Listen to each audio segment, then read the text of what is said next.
Buenos días, Panamá. Un placer saludarles. Yo soy Dustin Guerra, en compañía del ingeniero José Blandón. Hoy es martes 5 de diciembre del año 2023. El mes de diciembre se acabó el año y bueno, siguen generándose muchas informaciones en el plano nacional. Después de esta crisis de más de un mes y medio, nuevamente se está retomando la actividad diaria en todo Panamá. Y también hay un análisis internacional que lo tiene el ingeniero José Blandón. Buenos días, ingeniero. Buenos días, Dustin. Buenos días a toda nuestra audiencia que nos sigue en KW Continente Radio y el Canal 21 Next TV. Martes 5 de diciembre del 2023, a 20 días para Navidad y a 24 para Nochebuena. Fiestas que son... Un cierre de año de fotografía, de película, que nadie Todavía- sabe lo que va a pasar todavía. Todavía no hemos cerrado. No hemos cerrado, no se ha acabado el año. El 2024 arranca con mucha fuerza. Sí, para que usted tenga una idea, se deleite mientras se toma su café o viene escuchando radio, o si está bien, está en medio de un tranque, o si nos sigue por las redes sociales. Hay algunas cosas para que usted tiene que deleitarse con esto que lo voy a El decir. menú navideño. Le voy a decir algunas cosas que uno no sabe si reírse o llorar o qué, pero bueno, se los doy como anécdotas. En la primera plana del Estado de Panamá hay una noticia de que un destacado ambientalista era quien llevaba los papeles para el establecimiento de una mina de oro. De oro. Como abogado él tiene el derecho a hacerlo. Pero entonces uno se pone a preguntar, bueno, ¿y estos no son los rabiosos ambientalistas que estaban en contra de la mina de cobre? De principio. Hay un abogado cedeño que creo corre para el circuito diputado al circuito, creo que de San Francisco, 84 creo que es, que además le pone una demanda a los diputados, a 46 diputados, corriendo para político, corriendo en una campaña política para un puesto de esos 46. Mire, ingeniero, le voy a leer la nota para darle contexto a la gente. El abogado portada de la Estrella de Panamá, del amigo Gerardo Berroa. El abogado y ambientalista Harry Michel Morán, una de las voces que se opuso a la concesión minera de Minera Panamá, representa una empresa que buscaba la concesión para la exploración de minerales metálicos. Michel Morán solicitó en representación de Minera Santa Fe una aclaración en el proceso de concesión para exploración de minerales en el 2016. Los documentos presentados al Ministerio de Comercio e Industria revelan que esta explotación estaba destinada a la búsqueda de oro y otros. Solo para contexto. Eso es para que usted lo ponga entonces en el contexto. Escuché a mi gran amigo personal, al que le tengo una gran estimación, Navas, que fue diputado, un gran diputado y que actualmente es un gran director de la Autoridad del Canal de Panamá, decir que invitar a los periodistas a que dejen la campaña de odio contra la izquierda. Yo debo recordarle a nuestro amigo Navas que la campaña de odio contra los periodistas viene de lo que él llama los grupos populares, en la que todo el que está en contra de lo que ellos piensan es un traidor a la patria. Y creo que Navas, con ese gran intelecto que tiene, sabe que en una sociedad caracterizada por la diversidad, lo más corriente es discrepar, Dustin. Si todos los días discrepamos, ¿qué tiene eso de malo? Los periodistas tienen el derecho a tener su opinión. Lo que no tienen los periodistas es el derecho a mentir, ni a editorializar con las noticias. Eso es otra cosa. Pero que la campaña de odio pertenece al grupo de los periodistas, mi querido Navas, creo que usted debió llevar esto, hacer ese llamado también a la sociedad, a los que llama usted los dirigentes populares. Porque en la época de nosotros, y suya y mía, los dirigentes populares no atacaban a los campesinos, ni pedían la destitución masiva de trabajadores, ni cerraban calles para que no comiera el pueblo. ¿O usted se acuerda de eso? No, usted fue secretario general de la Federación de Estudiantes de Panamá, la gloriosa federación. Usted estuvo un año preso. Usted fue un gran diputado. Pero antes que nada, usted representa una voz importante en el país. Y hay que tener objetividad para hacer las cosas. Yo estoy de acuerdo que en un mundo de las discrepancias hay que respetar las discrepancias, pero eso viene de parte y parte. Lo que nosotros vivimos en el último mes fue un asalto a la democracia. No lo llamemos de otra forma. Pero fíjese que en medio de toda esa confusión, ayer aparecen los trabajadores de la construcción solicitando que se les paguen las prestaciones y a los trabajadores de Minera Panamá. Después que hacen un esfuerzo para votarlos a todos, entonces, ¿qué hicieron los trabajadores de Minera Panamá? Rechazaron la oferta. Entonces, ¿por qué? Bueno, ¿cómo se le ocurre a ellos hacer eso? Cuando una de las cosas que nosotros le llamamos la atención siempre era que trabajadores solicitando la expulsión masiva, porque no se trata de un 200, 300, de miles de trabajadores que hoy ven perdido sus plazas de trabajo. Mira esas contradicciones. Esto me recuerda mucho a algunas cosas que están ocurriendo. Y fíjese que mientras allá en Argentina, el señor presidente electo, Milei, que toma posición el 10, la próxima semana, está hablando de pasar las empresas de televisión y de comunicación al sector privado, para que no sean de gobierno. Nosotros estamos haciendo exactamente lo contrario. Y entonces nosotros estamos aplicando aquí en estos últimos días la misma teoría que utilizaba ese pensador importante del nazismo. Yo estoy de acuerdo con él, no estoy de acuerdo con Goebbels. Pero Goebbels decía que usted no diga mentiras chiquitas, porque nadie las cree. Tiene que decir mentiras grandes, y entre más grandes, más las cree. Aquí desaparecimos ríos, aquí inventamos procesos, aquí hemos hecho mentiras grandes y las hemos convertido en verdades, tan verdades, que para yo pegarle a alguien nada más tengo que decir, este es corrupto. Y ya pues, o es lo que dice Daniel Ortega, todos los que están en contra de él son traidores a la patria, y lo ponen por ley. Por cierto, Daniel Ortega sacó a su cuerpo diplomático de Argentina, Sí. a días de que Milei asuma la presidencia de Argentina. Ese es el límite de la intolerancia, porque en Argentina se instala un régimen de derecha, así como no, y uno de izquierda.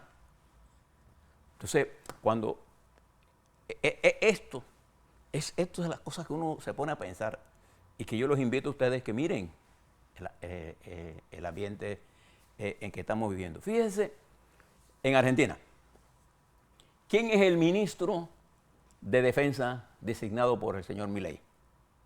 El candidato a vicepresidente de la señora Bullrich.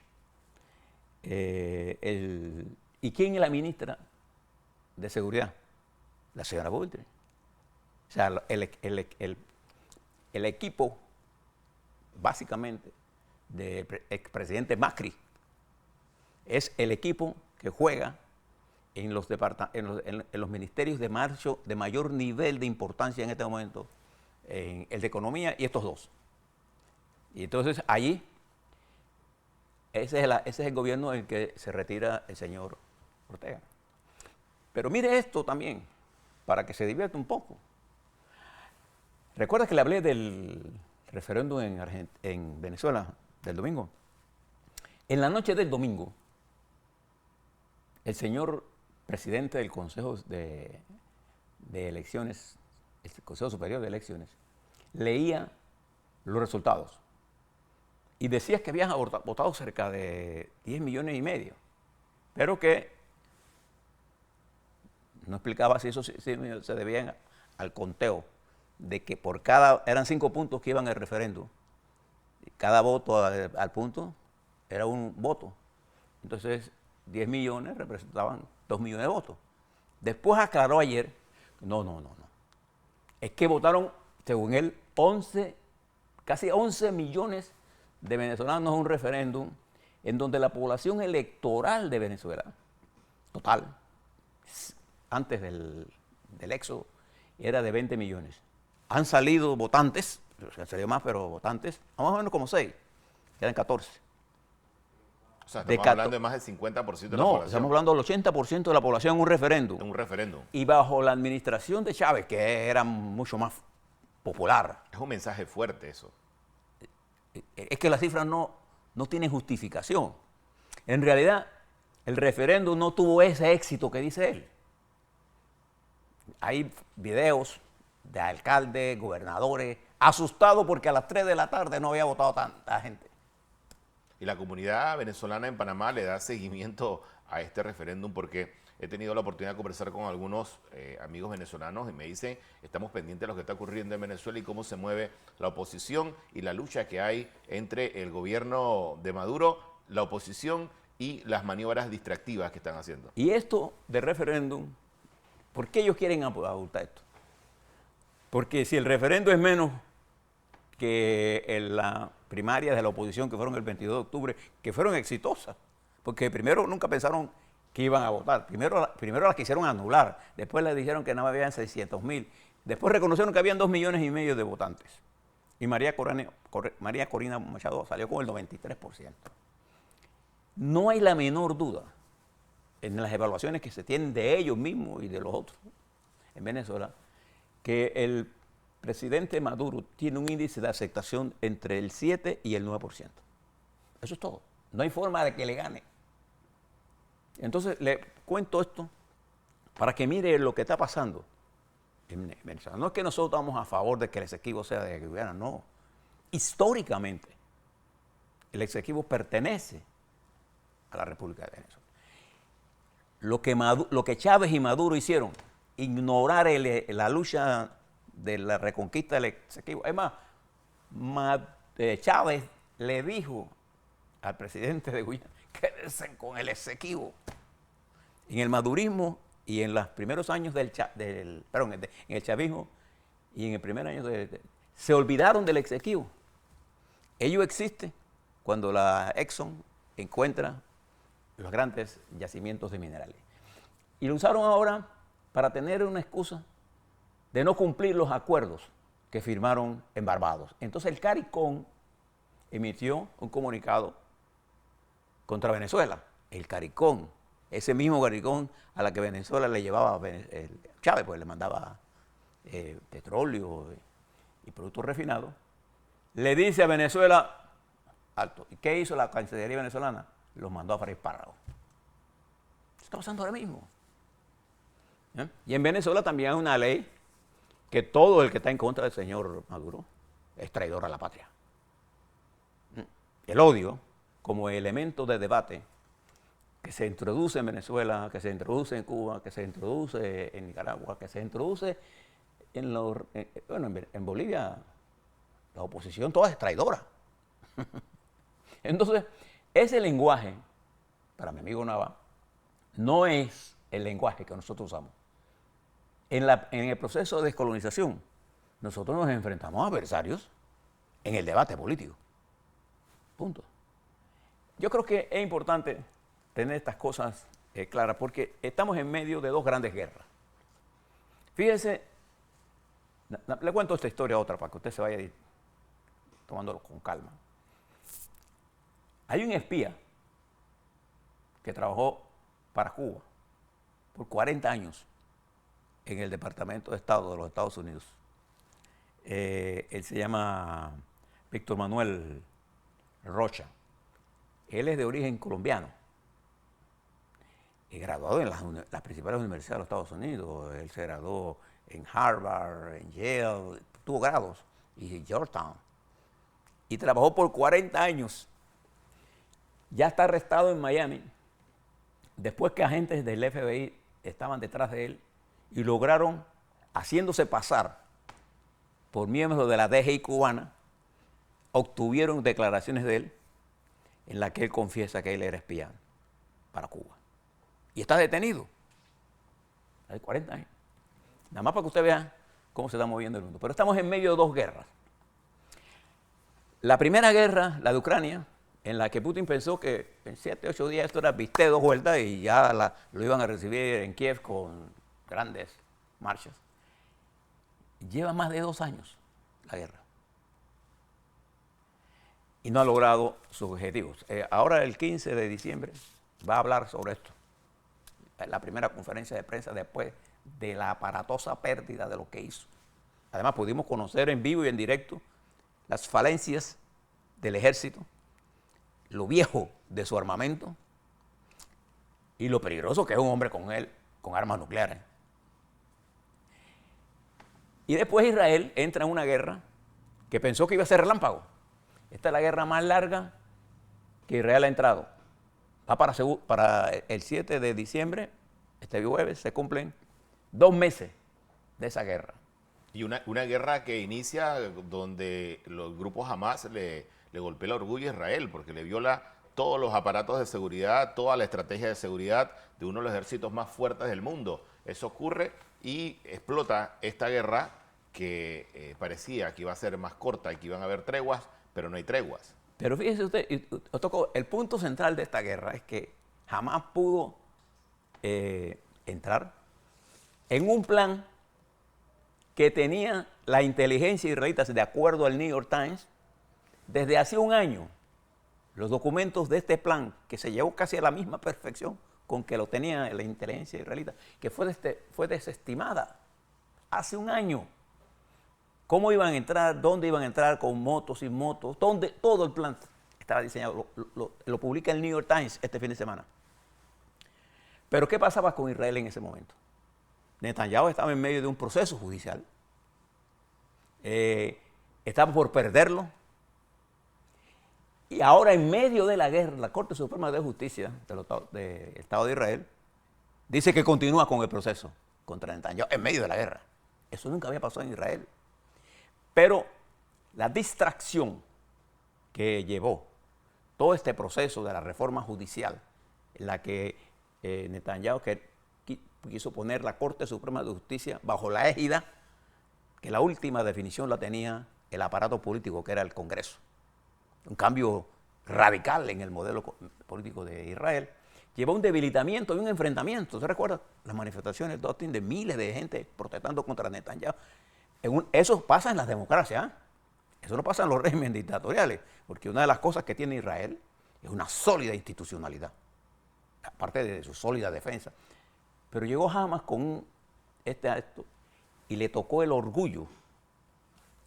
Todo ese estructura de inteligencia que existe en Israel fue violentada por un grupo terrorista terriblemente asesino, como Hamas.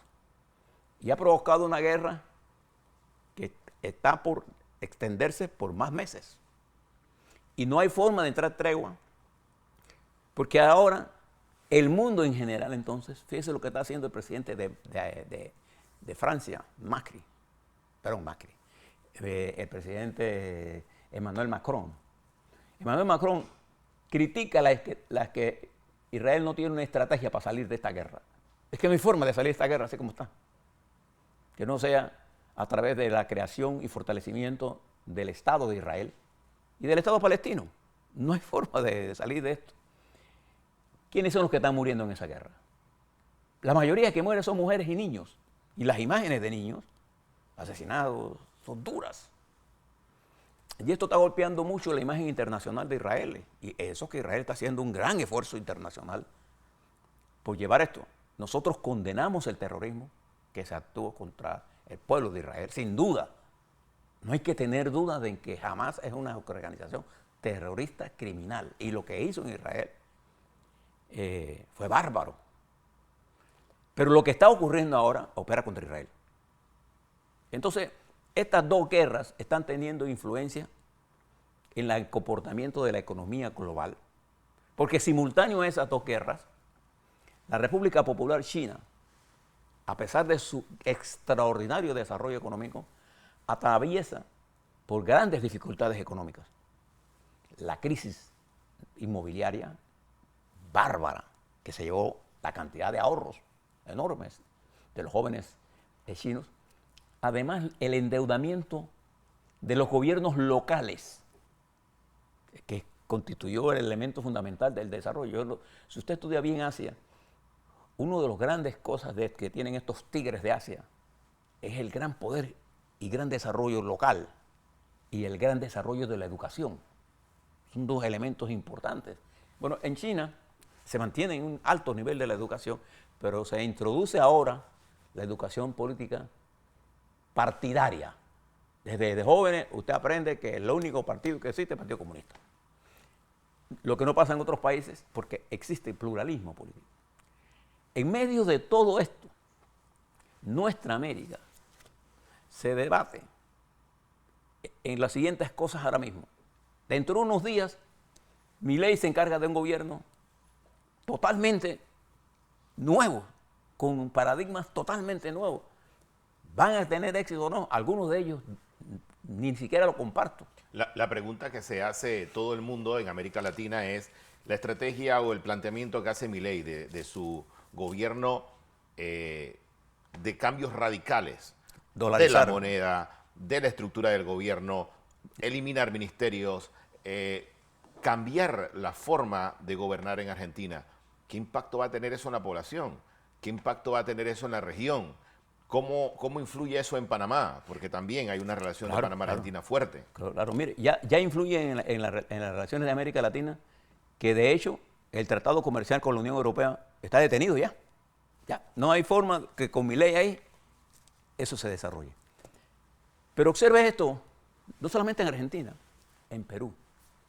El ejército peruano planteó ayer, después que termina la investigación del asalto a la mina de oro La Poderosa, que el cartel del tren de Aragua, de Venezuela, estaba operando junto con otros carteles en esa mina para apoderarse de la mina. Asesinaron a 9 y hirieron mortalmente, muy gravemente a 10. O sea, una masacre en la mina de oro de La Poderosa del Perú.